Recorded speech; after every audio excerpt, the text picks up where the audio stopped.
નમસ્કાર મિત્રો, વિડીયોમાં તમારું સ્વાગત છે। જી હા મિત્રો, અત્યારે હાલના સૌથી મોટા અને મહત્વના સમાચાર સામે આવી રહ્યા છે। તો મિત્રો, સમાચારમાં વાત કરીએ તો અંબાલાલ પટેલની ચોંકાવનારી આગાહી સામે આવી છે। રાજ્યમાં હવે ચોમાસું બેઠું છે તો ગુજરાતના ઘણા જિલ્લાઓમાં ભારે વરસાદ પડી રહ્યો છે। હવામાન નિષ્ણાત અંબાલાલ પટેલે વરસાદ અંગે નવીનતમ આગાહી કરી છે। તેમણે આગામી 72 કલાક ગુજરાતના 50% ભાગોમાં વરસાદની શક્યતા વ્યક્ત કરી છે। દક્ષિણ ગુજરાતના કેટલાક ભાગોમાં ભારે વરસાદની શક્યતા છે। આ ઉપરાંત અંબાલાલ પટેલે ભાવનગર અને અમરેલીના કેટલાક ભાગોમાં ભારે વરસાદની શક્યતા પણ વ્યક્ત કરી છે।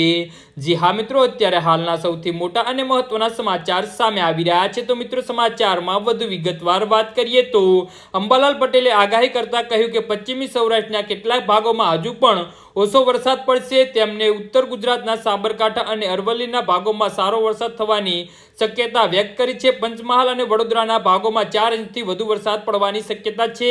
તો અમદાવાદ અને ગાંધીનગરમાં 72 કલાકમાં ગાજવીજ સાથે વરસાદ પડવાની શક્યતા છે। તેમણે 9 જુલાઈ પછી રાજ્યના કેટલાક ભાગોમાં વાવાઝોડાની આગાહી વ્યક્ત કરી છે। દક્ષિણ ગુજરાત અને દક્ષિણ સૌરાષ્ટ્રના ક્યારે વાવાઝોડું આવશે તે કહેવું મુશ્કેલ છે। 14 જુલાઈ આસપાસ બંગાળના અખાતમાં ફરી એક સિસ્ટમ સક્રિય થશે। આ સિસ્ટમ 16 થી 20 જુલાઈ દરમિયાન ગુજરાતમાં વરસાદનો બીજો નવો રાઉન્ડ શરૂ કરશે। જુલાઈના અંત અને ઓગસ્ટની શરૂઆતમાં અણધાર્ય વરસાદ થવાની શક્યતા અંબાલાલ પટેલ દ્વારા વ્યક્ત કરવામાં આવી છે।